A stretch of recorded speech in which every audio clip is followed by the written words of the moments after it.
The company did not collapse because of a cyber attack.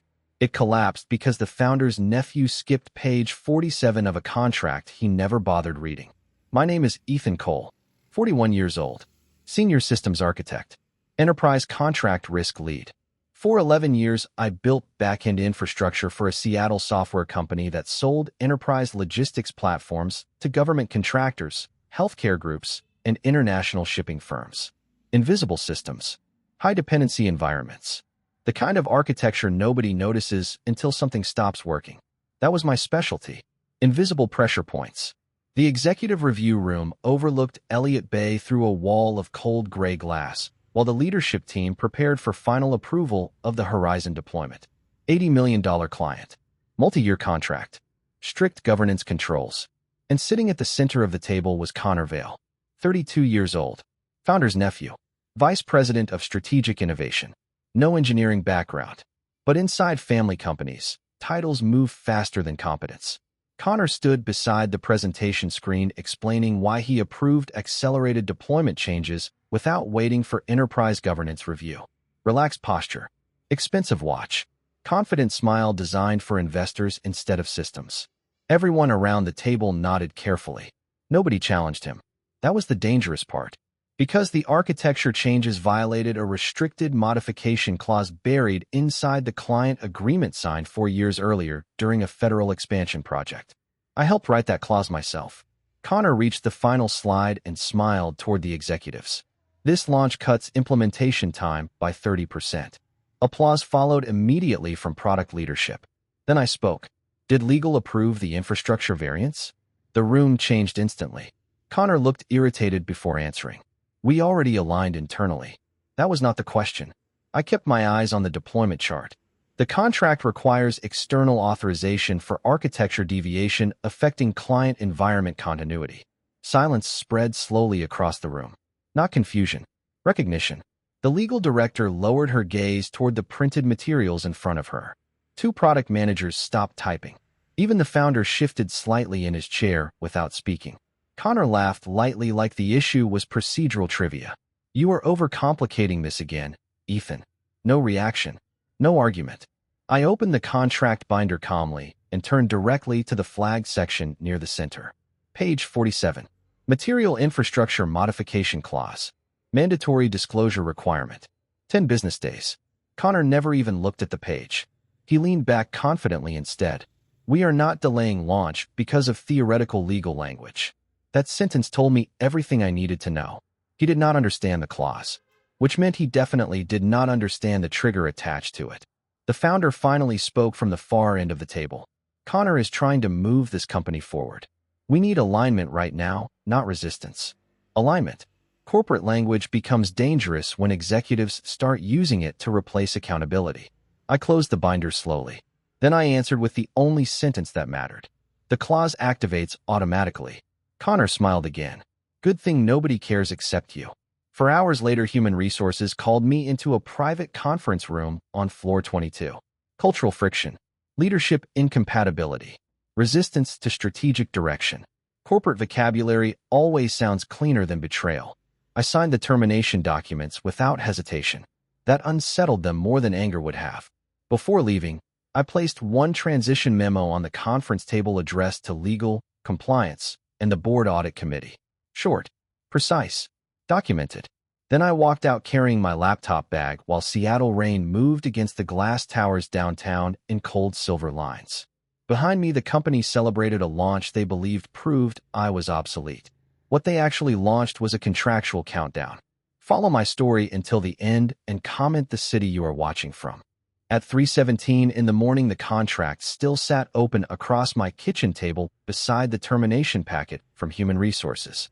Rain hammered the Seattle windows hard enough to blur the skyline into gray static, while the only light inside the apartment came from my laptop screen and a single desk lamp above page 47 of the Horizon Agreement. The clause remained exactly where I left it years earlier. Unchanged. Unnoticed. Most executives believe contracts exist to protect revenue. That is only partially true. The dangerous contracts protect accountability structures first. Revenue becomes secondary after governance activates. Connor Vale never understood that distinction. which meant the company probably did not either. I reviewed the language one more time slowly. Material infrastructure modification affecting continuity architecture required mandatory external disclosure and board notification within 10 business days following unauthorized implementation. Failure to disclose activated independent audit rights for the client automatically. No damage requirement. No outage requirement. No financial loss requirement. Only unauthorized deviation. That was the brilliance of the clause. The client demanded it after a federal logistics failure years earlier. I helped negotiate the technical language myself because leadership at the time actually respected operational risk. Then the founder's nephew inherited strategy authority. Everything changed after that. At 6:42 the next morning, I sent one final transition memorandum addressed to legal counsel, compliance operations, and the board audit committee. No emotion, no threats.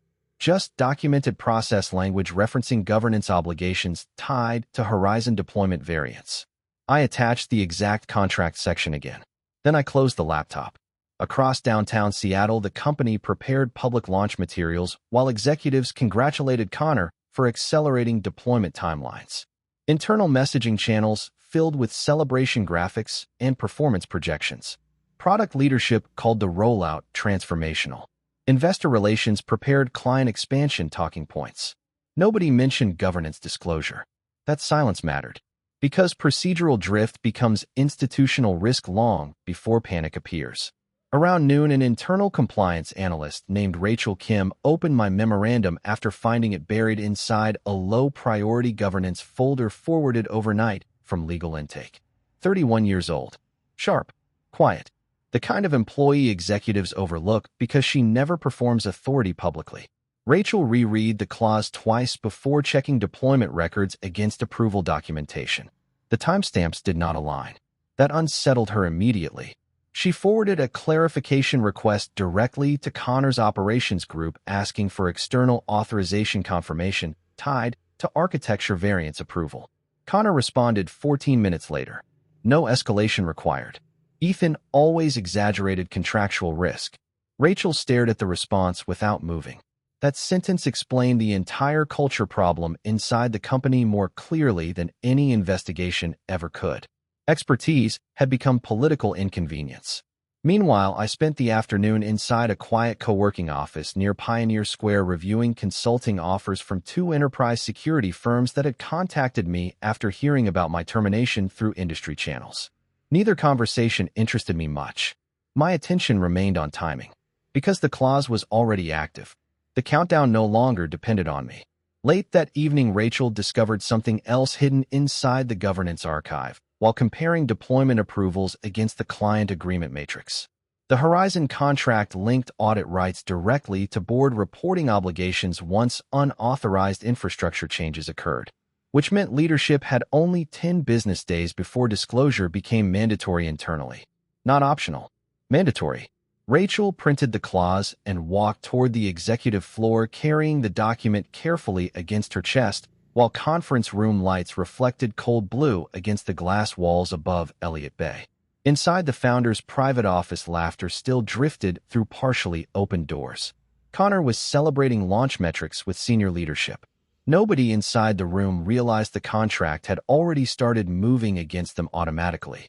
The launch party started before the risk review finished. That alone told Rachel Kim everything she needed to know about the company now. Blue lighting washed across the executive lounge on floor 30 while product managers toasted deployment metrics beside digital dashboards showing accelerated adoption numbers for Horizon. Music drifted through the room softly. Investors smiled. Leadership congratulated Connor Vale like he had engineered the platform himself. Meanwhile, the compliance archive still showed unresolved governance gaps tied to the deployment authorization chain. Two different realities existed inside the same building. Connor moved between executive groups confidently, holding a glass of bourbon in one hand, while explaining how operational speed would redefine the company culture going forward. Faster execution, less friction, more aggressive expansion. That language impressed investors. It terrified process people. Rachel remained near the edge of the room, reviewing architecture authorization logs on a company tablet, while conversations around her grew louder. She compared deployment timestamps against client approval records for the third time. The mismatch remained. Unauthorized architecture variants. Still undocumented externally. Still undisclosed to the board. At 9:13, her tablet vibrated with a new incoming message from the Horizon Client Audit Division, requesting verification regarding infrastructure continuity modifications implemented during latest deployment cycle. Rachel stopped walking immediately, because the wording mattered. The client already noticed. Across the room, Connor laughed loudly during a conversation about market expansion targets while the founder watched proudly nearby. Neither noticed Rachel approaching until she stopped beside them, quietly holding the tablet against her chest. We received a continuity verification request from Horizon Audit Operations. Connor barely looked away from the investors. Handle it internally. The authorization records do not match the deployment structure. That sentence finally shifted the founder's expression slightly. Not concern yet. Awareness. Connor dismissed it instantly. Ethan built those approval layers years ago when the company moved slower. We are evolving past that bureaucracy now. Rachel stayed calm. The contract language is still active. Connor smiled politely toward the investors before lowering his voice. You are making this larger than it is. That was the exact same mistake leadership made with me, minimizing systems they did not understand. Later that night, the Horizon client submitted a second request. Formal this time. They wanted written confirmation that all infrastructure modifications complied with governance obligations under the Master Services Agreement. Not a technical request, a contractual one. That distinction changed the temperature inside legal operations immediately. By midnight, 2 internal attorneys were reviewing deployment approval records inside a secured conference room overlooking Elliott Bay.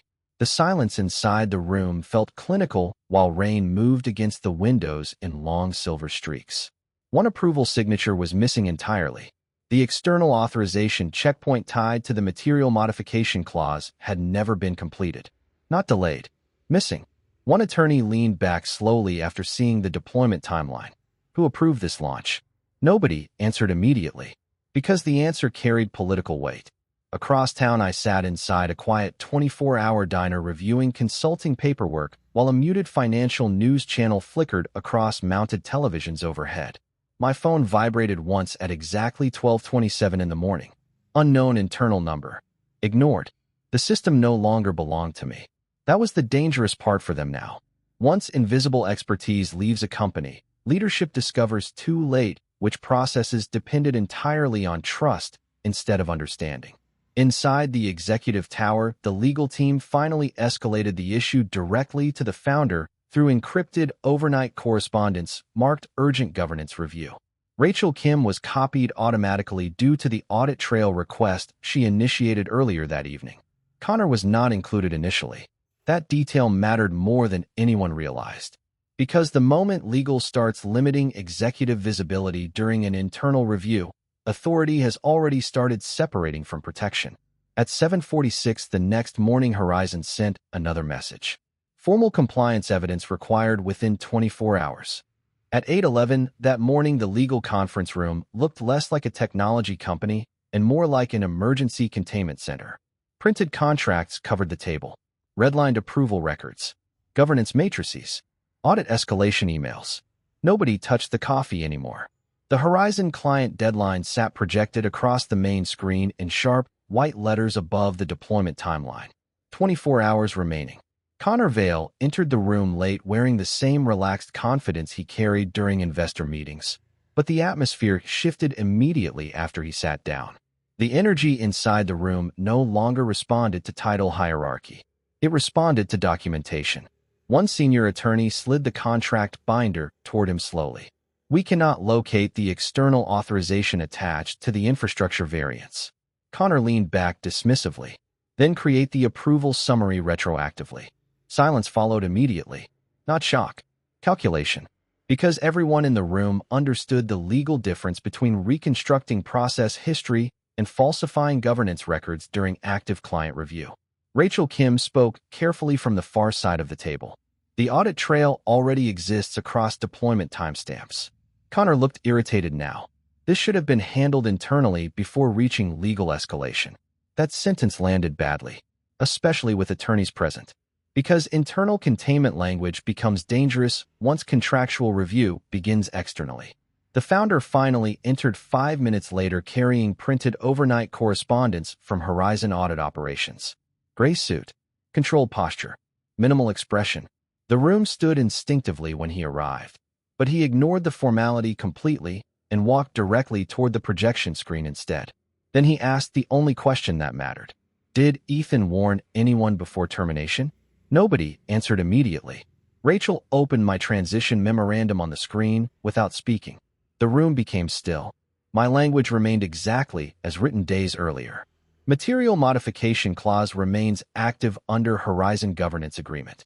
Unauthorized deployment variance may trigger mandatory board disclosure and independent audit review under Section 8.4. The founder read the sentence twice. Connor looked away first. That detail mattered more than people realize. The first person who breaks eye contact inside a governance review usually understands the exposure already. One attorney turned toward Connor carefully. Why was this not escalated immediately after Ethan raised it? Connor answered too quickly. Because Ethan resisted every modernization initiative this company attempted. Weak answer. Everyone felt it instantly. Not because it sounded emotional. Because it ignored the contract itself. Legal exposure does not care about office politics. The founder remained quiet for nearly 30 seconds before asking another question. Can Horizon activate independent audit rights without proving operational damage? Nobody in the room liked answering that. The senior attorney finally nodded once. Yes, the clause activates through unauthorized variance alone. That changed the room permanently. Because until that moment, leadership still believed this was a technical disagreement. Now it had become governance liability. Across Seattle Harbor, the morning fog moved slowly between shipping terminals while I sat inside a private conference suite reviewing enterprise consulting proposals from a cybersecurity infrastructure firm based in Denver. My phone vibrated repeatedly against the glass table beside me. Connor. Twice. Then legal counsel. Then the founder directly. Ignored. Not strategically. Procedurally. Meanwhile, inside the executive tower, the legal team started preparing disclosure language in case Horizon escalated the matter formally to the board. Rachel continued reconstructing deployment chronology while comparing approval workflows against internal access logs. Then she found something worse. The architecture variance had been approved manually using temporary executive override privileges created less than 2 hours before launch. No governance review. No legal clearance. No external authorization, just executive authority overriding protected infrastructure controls. Rachel stared at the access records silently while cold daylight reflected against the conference room glass behind her. Then the Horizon client sent another message. Formal notice of contractual concern. The formal notice arrived at 9:03 in the morning. Everything after that became measurable damage. Not emotional damage. Institutional damage. The Horizon client suspended all expansion approvals pending governance review and demanded immediate audit access to deployment authorization records, executive override logs, and board disclosure timelines. The message appeared across the executive war room screen while nobody spoke. Connor Vale read the notice twice before standing abruptly from his chair. This is Ethan. He is weaponizing the contract after termination. Weak argument. Dangerously weak. Because contracts do not activate through emotion. They activate through conditions. The founder remained seated at the far end of the room reviewing printed audit summaries, while outside counsel joined remotely through encrypted video conference from New York. The attorney did not waste time with reassurance. You have a governance exposure event. That sentence changed the atmosphere instantly. No more launch metrics. No more growth projections. Now the room revolved around liability containment. Rachel Kim opened the deployment chronology carefully across the central display, while legal counsel reviewed the override records discovered overnight. Temporary executive privileges. Unauthorized infrastructure modification. Missing external authorization. Every timeline point aligned against Connor directly. The attorney asked one question quietly. Did anyone document concern before deployment? Rachel hesitated briefly before opening my transition memorandum again. The room became colder somehow after that, because written warnings destroy plausible deniability.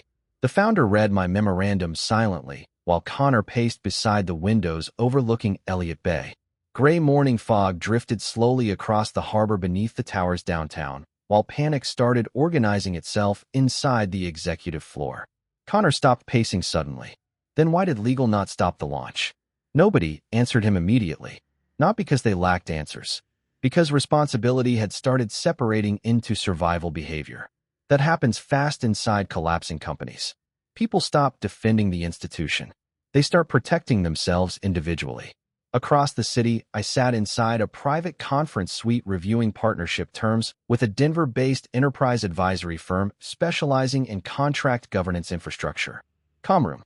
Quiet lighting. No panic anywhere.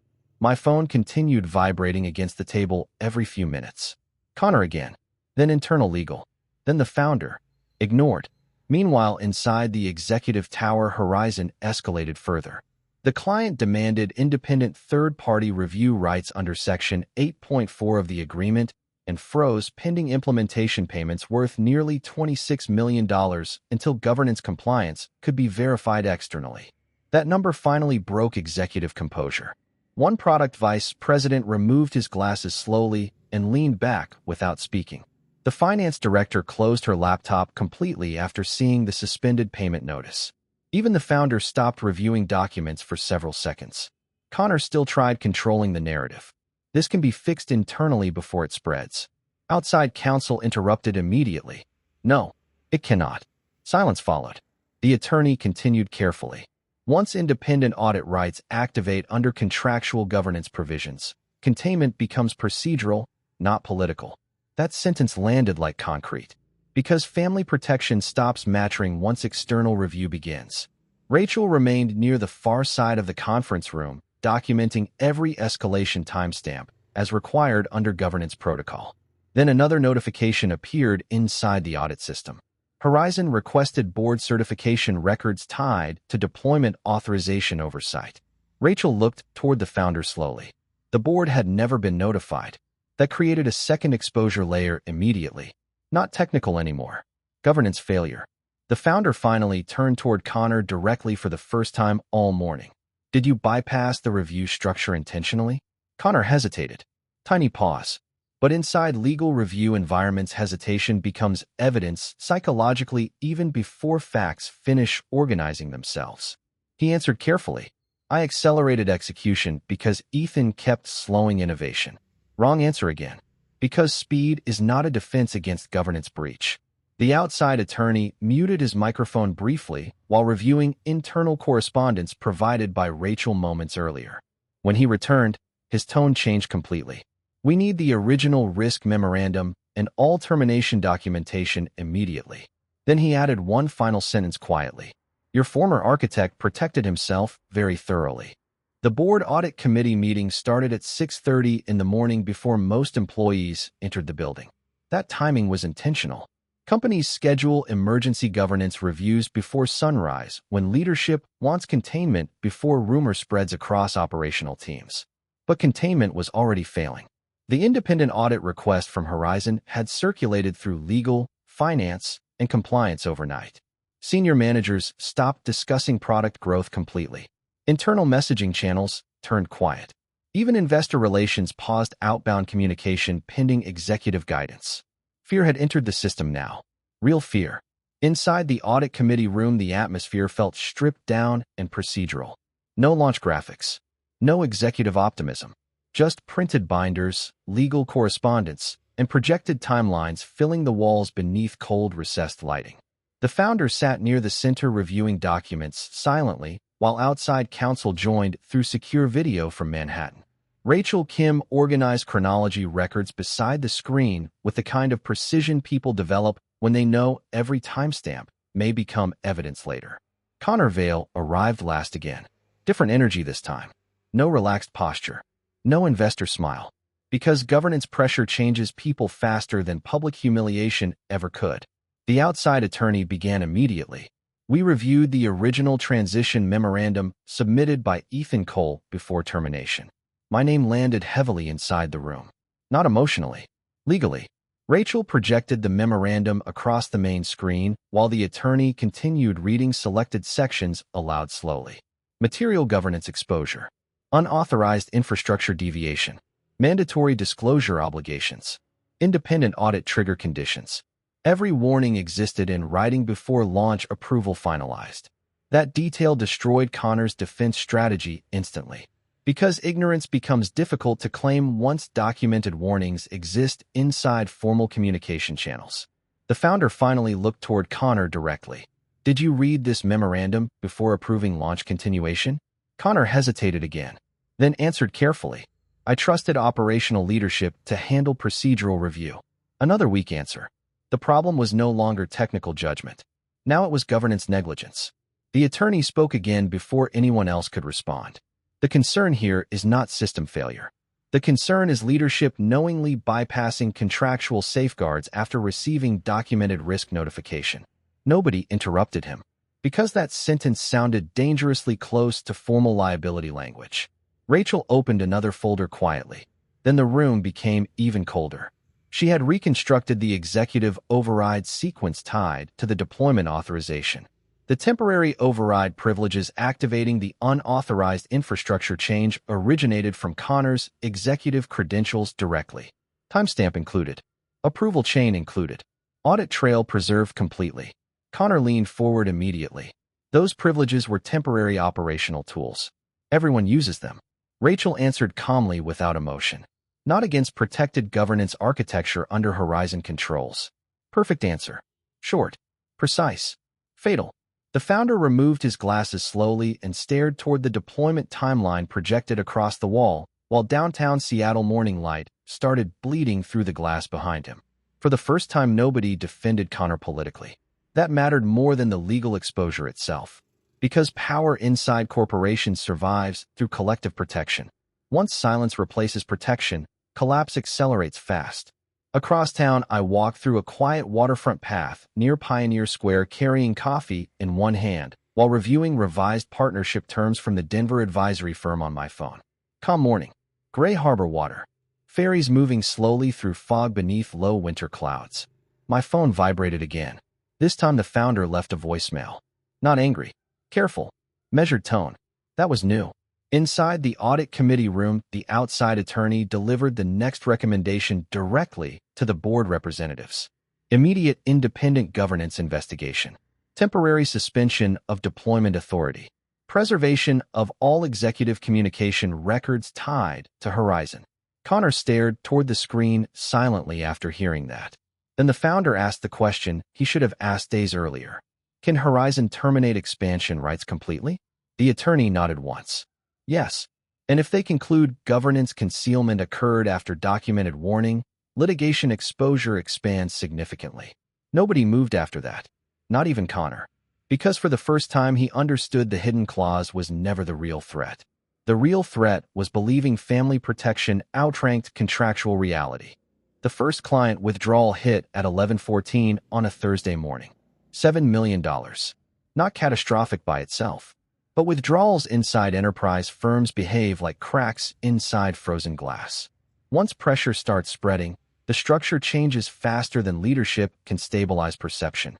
By noon, 3 more institutional clients requested governance clarification meetings regarding Horizon oversight controls and executive authorization procedures. Investor relations stopped answering questions directly and began routing every inquiry through outside counsel. That decision alone told experienced clients the situation was deteriorating internally. Inside the executive floor, nobody talked about innovation anymore. Now the language revolved around exposure, liability, containment. Rachel Kim spent the morning inside a secured records room preserving governance documentation under legal hold procedures, while outside investigators reviewed executive communication archives connected to the deployment override event. Every preserved message widened the timeline instead of protecting it. That was the irony. The more documentation investigators reviewed, the more obvious the pattern became. Warnings existed. Leadership ignored them. Connor Vale stopped attending product meetings completely after the board suspended his deployment authority temporarily pending governance review. Officially, it was procedural. Unofficially, everyone understood what was happening. Protection was weakening. Fast. The founder still tried controlling the narrative publicly. Internal company messaging described the Horizon review as a routine contractual verification process tied to enterprise scaling adjustments. Nobody serious believed that explanation anymore, because lawyers had already entered the building physically. 3 outside investigators occupied a conference suite on floor 27, reviewing deployment records and executive communications hour by hour beneath cold fluorescent lighting. Employees walking past the room avoided eye contact instinctively. People recognize institutional danger before announcements become public. Across the harbor, I sat inside a glass conference room overlooking Elliott Bay while finalizing advisory partnership terms with the Denver Governance Consulting Group. Quiet room. Minimal pressure. Professional conversation. No chaos. That contrast mattered psychologically more than I expected. My phone remained silent most of the afternoon until exactly 4:26. Then Rachel called unexpectedly from a private internal line. I answered after a brief pause. Her voice stayed calm. The board requested your original architecture risk drafts connected to Horizon. Not surprising. The trigger sequence depended on understanding why the clause existed originally. I stared through the rain across the harbor before answering. Everything was archived through governance legal channels already. Rachel remained quiet briefly. Then she asked the real question carefully. Did you know this would escalate this far? Important question. Because revenge and prediction are not the same thing. I answered honestly. I knew the contract would protect itself eventually. Silence followed again. Then Rachel lowered her voice slightly. Connor is blaming you internally for creating structural complexity nobody else could manage. Weak defense. Predictable too. People who inherit authority often confuse expertise with obstruction once systems become too advanced for them to control comfortably. I finished the call quietly and returned to the partnership documents while rain drifted against the windows in soft gray waves. Across downtown Seattle, the company I helped build continued collapsing under the weight of a clause leadership dismissed as theoretical bureaucracy. Meanwhile, inside the executive tower, the outside investigators finished reviewing the original deployment override logs. One conclusion appeared repeatedly across every review summary. No technical necessity justified bypassing governance controls. The override existed purely to accelerate launch timing. That finding destroyed Connor completely. Because operational urgency can justify mistakes sometimes. Executive convenience cannot. At 7:30 that evening, the board received another formal notice from Horizon. Pending completion of the independent review, all executive performance bonuses tied to the Horizon expansion project would remain frozen under contractual clawback provisions. Connor read the notice alone inside his office while city lights reflected dimly across the glass behind him. For the first time since launch, nobody stood beside him anymore. The board meeting lasted 4 hours. Connor Vale spoke for less than 12 minutes. That imbalance explained everything. By the time leadership loses control of speaking time inside governance review sessions, the outcome usually already exists privately in legal memorandums nobody else can see yet. Rain moved heavily against the upper glass walls of the executive boardroom, while outside counsel walked directors through the independent findings one section at a time. Unauthorized infrastructure override. Ignored contractual obligations. Documented risk warnings. Executive acceleration pressure. Failed disclosure procedures. Every layer connected back to the same decision chain. Connor, the founder, sat near the center of the long walnut table staring toward the investigation summary projected across the main screen. Gray light reflected against the city skyline behind him while nobody inside the room attempted optimistic language anymore. That phase had ended days earlier. Now the discussion focused entirely on preservation. Client preservation. Board preservation. Institutional preservation. The outside attorney turned another page slowly before speaking again. Our conclusion is straightforward. Governance controls existed. Leadership bypassed them after documented warning. Nobody challenged the statement. Because the evidence trail had become too complete. Rachel Kim sat near the far side of the room organizing archived communication timelines while directors reviewed preserved internal correspondence silently. One message from Connor appeared repeatedly throughout the investigation package. Move faster. We cannot let process slow execution again. Simple sentence. Expensive sentence. The founder finally looked toward Connor directly after nearly 20 minutes of silence. Why did you ignore the warning after Ethan documented the risk formally? Connor answered carefully now. Because I believe the company needed decisive leadership instead of procedural hesitation. Wrong answer one final time. Still framing governance as weakness. Still misunderstanding the system entirely. The attorney closed the investigation binder softly. This was not a leadership failure caused by caution. This was a governance breach caused by executive overreach. The room stayed silent after that. Not dramatic silence. Final silence. Because everyone understood the language had shifted permanently from internal politics to institutional liability.